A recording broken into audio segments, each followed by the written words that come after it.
नमस्कार, hello India देख रहे हैं आप और आपके साथ मैं हूं अंशिका पाठक। नमस्कार, मैं हूं कुंदन जब्यार। इस वक्त की बड़ी खबर से बुलेटिन की शुरुआत करते हैं। आज से कर्नाटक के हुबली में राष्ट्रीय युवा महोत्सव होने वाला है। पीएम मोदी महोत्सव का उद्घाटन करेंगे। महोत्सव की थीम विकसित युवा विकसित भारत रखी गई है। 16 जनवरी तक चलेगा राष्ट्रीय युवा महोत्सव। तो आपको बता दें कि राष्ट्रीय युवा महोत्सव की शुरुआत हो रही है। महोत्सव की शुरुआत प्रधानमंत्री नरेंद्र मोदी करेंगे। कर्नाटक के हुबली में होगा ये महोत्सव और ऐसे में पीएम मोदी महोत्सव का उद्घाटन करेंगे। तो राष्ट्रीय युवा महोत्सव का आयोजन होगा और पीएम मोदी महोत्सव का उद्घाटन करेंगे। 16 जनवरी तक राष्ट्रीय युवा महोत्सव चलेगा। इस वक्त की बड़ी खबर आप बता रहे हैं। 16 जनवरी तक राष्ट्रीय युवा महोत्सव चलेगा, जिसका उद्घाटन आज प्रधानमंत्री नरेंद्र मोदी करेंगे। कर्नाटक के हुबली में इसका आयोजन हो रहा है। ये 26th नेशनल यूथ फेस्टिवल है जो 16 जनवरी तक चलेगा और प्रधानमंत्री नरेंद्र मोदी इसका उद्घाटन करने वाले हैं आज।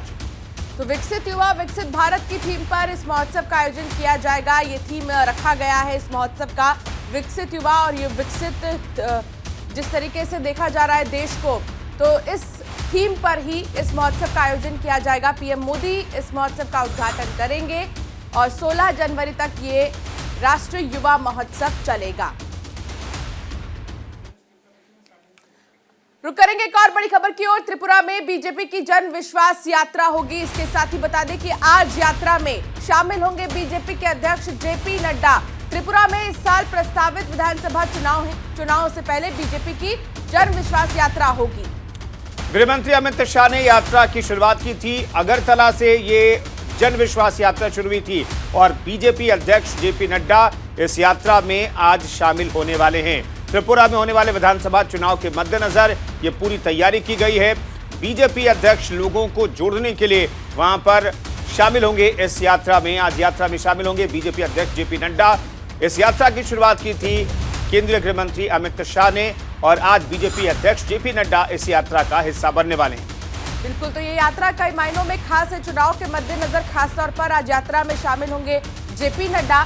जेपी नड्डा यहाँ पर इस यात्रा के जरिए बीजेपी की ताकत और बीजेपी का उद्देश्य, बीजेपी की सरकार बनती है तो क्या कुछ किया जाएगा, साथ ही विपक्षियों पर भी हमला बोल सकते हैं। इस सभा को संबोधित भी करेंगे अमित शाह, माफ कीजिएगा जेपी नड्डा। और ऐसे में इस पूरे यात्रा को देखते हुए तैयारियां भी कर ली गई हैं। विश्वास यात्रा है ये, जन विश्वास यात्रा, जिसके मद्देनजर जेपी नड्डा त्रिपुरा जाएंगे।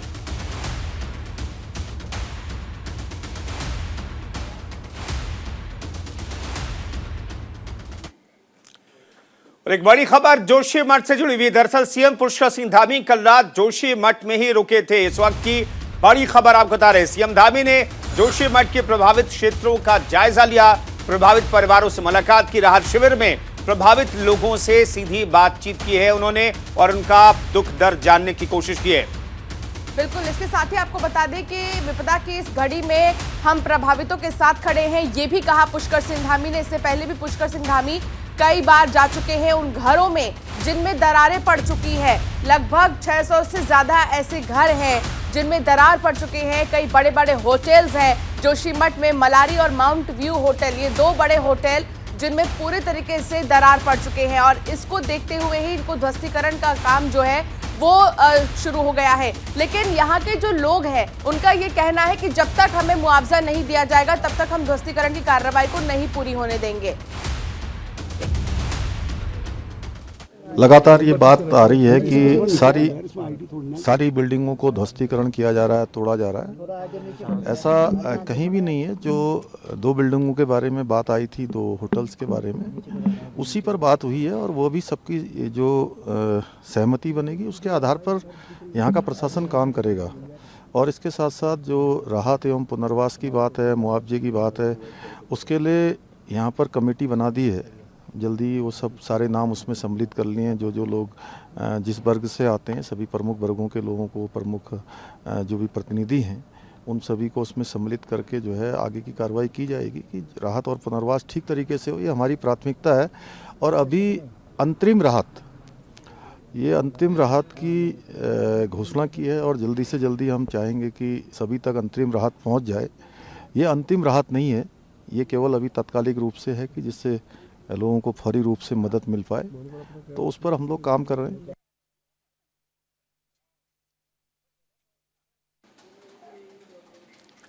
तो वही रक्षा मंत्री राजनाथ सिंह का 2 दिवसीय दौरा है। इसके साथ ही आपको बता दें कि महर्षि यूनिवर्सिटी के संत समागम कार्यक्रम में वो शामिल होंगे।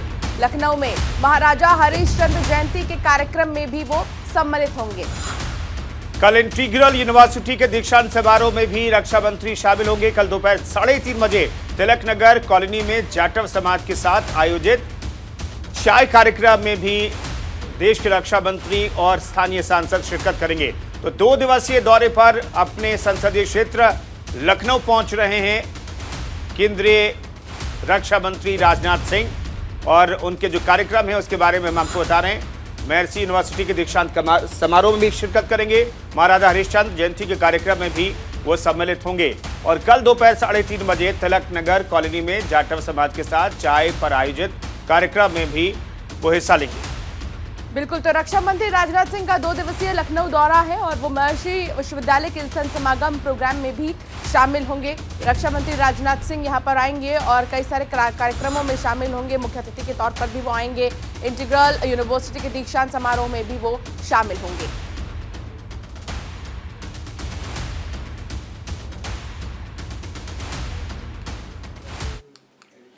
एक और बड़ी खबर आपको बताते हैं। यहाँ से वॉइस ऑफ ग्लोबल साउथ शिखर सम्मेलन शुरू होने वाला है। भारत करेगा शिखर सम्मेलन की मेजबानी। डिजिटल माध्यम से यह सम्मेलन हो रहा है और भारत इसकी मेजबानी करने जा रहा है। सम्मेलन के लिए 120 से ज्यादा देशों को आमंत्रण भेजा गया है। सम्मेलन की theme unity of voice, unity of purpose रखा गया है। वैश्विक दक्षिण सहित विकासशील देशों को अपने मुद्दों, चिंताओं और प्राथमिकताओं को रखने का मौका भी मिलेगा इस मंच पर, क्योंकि कई सारे लोग इसमें जुड़ेंगे। कई सारे विदेश से जो मुख्य अधिकारी हैं वो भी इसमें जुड़ेंगे और साथ ही इसमें अपनी बात को रखेंगे। जो भी चिंता है उनकी और जो भी प्राथमिकताएं हैं उनकी, वो इधर पर रखा जाएगा। तो voice, unity of purpose, unity of voice, ये जो थीम है इस पर आयोजित होगा ये सम्मेलन। इसके साथ ही इसमें कई सारे लोग शामिल होंगे, जिसमें कि भारत भी डिजिटली इसमें शामिल होगा।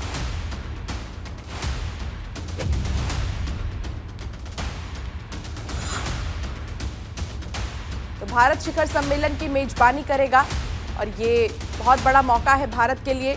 डिजिटल माध्यम से सम्मेलन की मेजबानी भारत करेगा। सम्मेलन के लिए 120 से ज्यादा देशों को आमंत्रण दिया गया है। G20 की मेजबानी भी भारत ही कर रहा है। ये सौभाग्य है भारत का कि इस सम्मेलन को भी भारत ही देख रहा है और मेजबानी भारत ही कर रहा है इसकी भी। तो वहीं PFI नेता की जमानत पर आज सुनवाई होगी। दिल्ली हाईकोर्ट जमानत पर सुनवाई करेगा। PFI नेता ने मेडिकल आधार पर जमानत की मांग की थी। PFI के पूर्व प्रमुख के खिलाफ UAPA का मामला दर्ज किया गया था, गिरफ्तार किया गया था और अब जमानत याचिका पर सुनवाई होगी। कहा यह जा रहा है कि मेडिकल के आधार पर, यानी कि मेडिकल प्रॉब्लम के आधार पर जमानत अर्जी लगाई गई है, लेकिन कोर्ट को देखना है कि मेडिकल को आधार बना करके क्या आरोपी को जमानत दी जा सकती है और क्या इसके विरोध में NIA और बाकी जो जांच एजेंसियां हैं क्या पुख्ता सबूत पेश करती हैं। इस पर नजर रहेगी आज पूरे दिन भर न्यूज इंडिया की। तो बिल्कुल, तो पॉपुलर फ्रंट इंडिया के जो नेता है उनका ये कहना है कि उन्हें मेडिकल करवाना है और इसके आधार पर वो फिट भी नहीं है, उनको तकलीफ महसूस हो रही है और इसीलिए वो बाहर आना चाहते हैं। लेकिन इस पूरे मामले को लेकर अब कोर्ट पर निगाहें टिकी हैं। PFI नेता की जमानत पर आज सुनवाई होगी। कोर्ट का क्या फैसला होगा ये सबसे महत्वपूर्ण होगा। दरअसल पिछले साल सरकार ने PFI पर 5 साल का प्रतिबंध लगा दिया था और इसके नेताओं की गिरफ्तारी हुई थी, धरपकड़ हुई थी। दरअसल आतंकवादी घटनाओं और फंडिंग के मामले में PFI की संलिप्तता सामने आ रही थी बार बार। इसके बाद इस पर 5 साल का केंद्र सरकार ने बैन लगाया है। इसके बाद कुछ नेताओं की गिरफ्तारी हुई है और ऐसे में दिल्ली हाईकोर्ट जमानत याचिका पर सुनवाई करने वाला है PFI नेता की मेडिकल आधार पर जमानत की अर्जी पर। PFI के पूर्व प्रमुख के खिलाफ UAPA का मामला दर्ज किया गया था और पूर्व प्रमुख की तरफ से मेडिकल के आधार पर जमानत अर्जी दिल्ली हाईकोर्ट में लगाई गई है। आज पूरे मामले की सुनवाई होगी, इस पर हमारी भी नजर बनी रहेगी।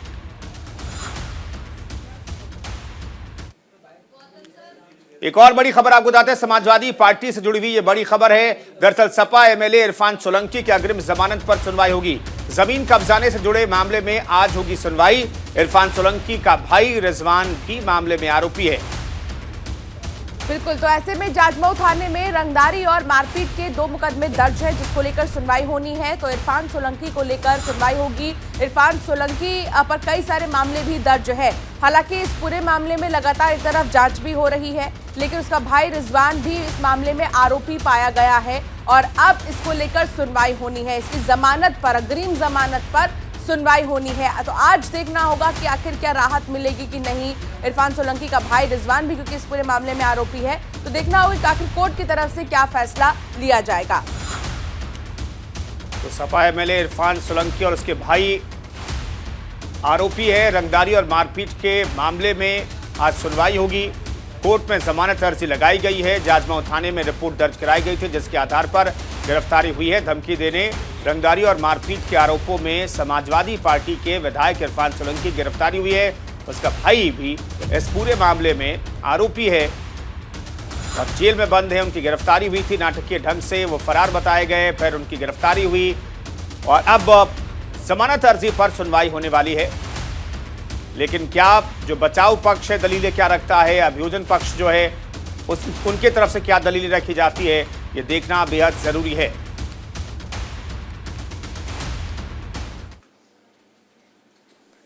तो वहीं आज दरभंगा दौरे पर बिहार के मुख्यमंत्री नीतीश कुमार हैं। जिले में सीएम का 3 जगहों पर कार्यक्रम होगा।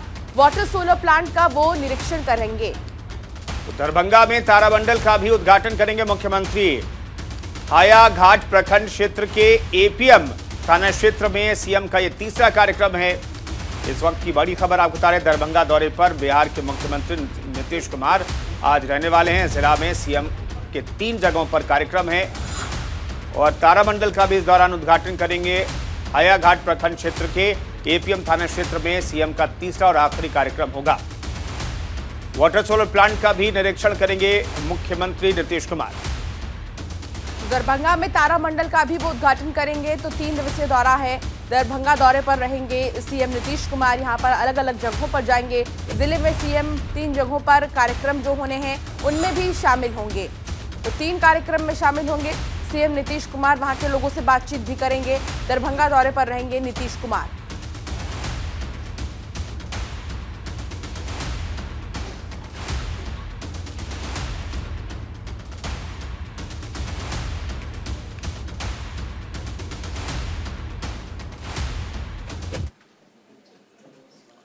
और बात हिमाचल प्रदेश की। दरअसल हिमाचल प्रदेश सरकार में विभागों का बंटवारा हो चुका है। मंत्री जो नए बनाए गए, कैबिनेट का विस्तार हुआ है, उन्हें विभाग आवंटित कर दिए गए। सीएम सुखविंदर सिंह सुक्खू ने विभागों का आवंटन कर दिया है, विभागों का बंटवारा कर दिया है।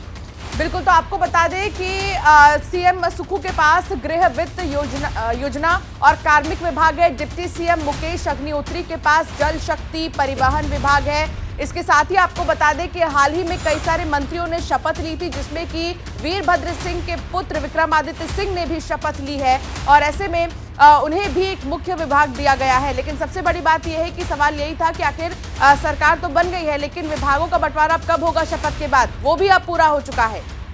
तो सीएम सुक्खू के पास सबसे महत्वपूर्ण विभाग के गृह और वित्त विभाग जो है वो सीएम सुखविंदर सिंह सुक्खू के पास ही रहने वाला है। तो कैबिनेट का विस्तार होने के बाद विभागों का बंटवारा हो चुका है और अब जो तस्वीर सामने आ रही है उसके मुताबिक सीएम सुक्खू अब 2 महत्वपूर्ण विभाग संभालेंगे। गृह और वित्त विभाग भी उनके पास ही रहेगा और योजना और कार्मिक विभाग भी सीएम सुक्खू के पास ही रहने वाला है। तो जो सबसे महत्वपूर्ण विभाग हैं वो सीएम सुक्खू के पास ही रहने वाले हैं, ये अब तय हो गया है। तो हिमाचल प्रदेश सरकार में विभागों का बंटवारा हो चुका है। सीएम सुखविंदर सिंह सुक्खू ने विभागों का आवंटन भी कर दिया है। सुक्खू के पास गृह, वित्त, योजना, कार्मिक विभाग हैं।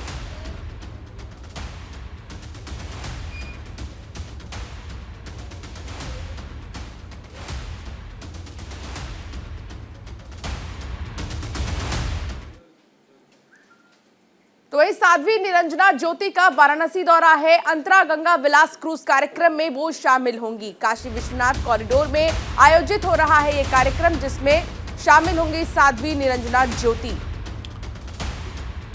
इस वक्त की बड़ी खबर हम आपको बता रहे हैं, कल प्रधानमंत्री नरेंद्र मोदी इस सबसे लंबे रिवर क्रूज को हरी झंडी दिखाएंगे और उससे पहले साध्वी निरंजन ज्योति जो है वो बनारस पहुंची हैं। दरअसल कल प्रधानमंत्री नरेंद्र मोदी इस क्रूज को हरी झंडी दिखाएंगे और इस कार्यक्रम पर दुनिया भर की नजर रहने वाली है, क्योंकि सबसे लंबा ये रिवर क्रूज होने वाला है और जिसका उद्घाटन प्रधानमंत्री नरेंद्र मोदी करने वाले हैं।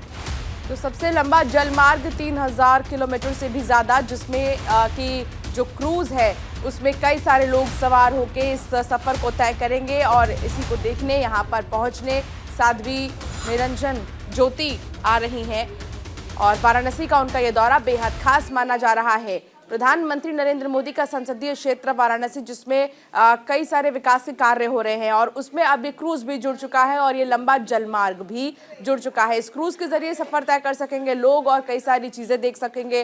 काशी की सुंदरता, काशी की संस्कृति को भी इस क्रूज के जरिए घाटों से देख सकेंगे कि आखिर घाटों पर किस तरीके से सजावट है यहाँ पर, और बहुत कुछ बदलाव अब हुआ है वाराणसी में और इसी वजह से यहाँ पर कई सारे लोग पहुँचते भी हैं, विदेशों से लोग आते हैं काशी को देखने के लिए। और यहाँ पर जिस तरीके से गलियां हैं, छोटी छोटी गलियां, इन गलियों को भी लोग देखने के लिए आते हैं। लेकिन ये क्रूज जिसका कल प्रधानमंत्री नरेंद्र मोदी उद्घाटन करेंगे, यहाँ पर पहुंच रहे हैं सब। और बिहार के एक और मंत्री की बात आपको बताते हैं। दरअसल बिहार के शिक्षा मंत्री ने एक बार फिर से विवादित बयान दिया है। रामचरितमानस नफरत फैलाने वाला ग्रंथ है, बिहार के शिक्षा मंत्री बता रहे हैं। रामचरितमानस के दोहों को शिक्षा मंत्री ने मन से पढ़ा। दोहों को पढ़कर शिक्षा मंत्री प्रोफेसर चंद्रशेखर ने कहा है समाज को तोड़ने वाला यह ग्रंथ है। तो रामचरितमानस दलितों, पिछड़ों और महिलाओं को शिक्षा ग्रहण से रोकता है, ये उनका कहना है। मनुस्मृति ने समाज में नफरत का बीज बोया है। नीच जाति के लोगों को शिक्षा ग्रहण करने का अधिकार नहीं था। रामचरितमानस का क्यों प्रतिरोध हुआ? किस अंश का प्रतिरोध हुआ? अधम जात में विद्या पाए, भयहु जथा ही दूध पिलाए। यानी अधम मतलब होता है नीच। दुनिया के लोगों सुनो, आपके माध्यम से कहना चाहता हूँ, नीच जाति के लोगों को शिक्षा ग्रहण करने का अधिकार नहीं था और उसमें कहा गया है कि नीच जाति के लोग शिक्षा ग्रहण करके जहरीला हो जाते हैं, जैसा कि सांप दूध पीने के बाद होता है। हम इस सवाल पर मैं इसलिए ये बात कहता हूं कि इसी चीज को कोट करके बाबा साहब अम्बेडकर ने दुनिया के लोगों को बताया। ये जो ग्रंथ हैं नफरत को बोने वाले, एक युग में मनुस्मृति, दूसरे युग में रामचरितमानस और तीसरे युग में गुरु गोवलकर का बंच ऑफ थॉट, ये दुनिया को नफरत, हमारे देश को, समाज को नफरत में बांटती है। नफरत देश को महान नहीं बनाएगा, जब भी कभी महान बनाएगा तो मोहब्बत ही बनाएगा। तो वहीं आज ऑटो एक्सपो का उद्घाटन करेंगे नितिन गडकरी। 16वें संस्करण की theme explore the world of mobility. आज से ऑटो एक्सपो में आम लोगों की एंट्री भी होगी। टाटा, हुंडई समेत 18 कंपनियां इसमें हिस्सा ले रही हैं और आज नितिन गडकरी उद्घाटन करेंगे। तो 16वें संस्करण का उद्घाटन आज औपचारिक तौर पर केंद्रीय मंत्री नितिन गडकरी करने वाले हैं और इस ऑटो एक्सपो पर न्यूज इंडिया की भी नजर बनी हुई है। कई बड़ी कंपनियां इस ऑटो एक्सपो में हिस्सा ले रही हैं। 16वां संस्करण है ये ऑटो एक्सपो का, explore the world of mobility इसका थीम रखा गया और बड़ी कंपनियां इस ऑटो एक्सपो में हिस्सा ले रही हैं और आज से आम लोगों के लिए भी ये ऑटो एक्सपो खुल जाएगा और इसका औपचारिक उद्घाटन केंद्रीय मंत्री नितिन गडकरी करने वाले हैं।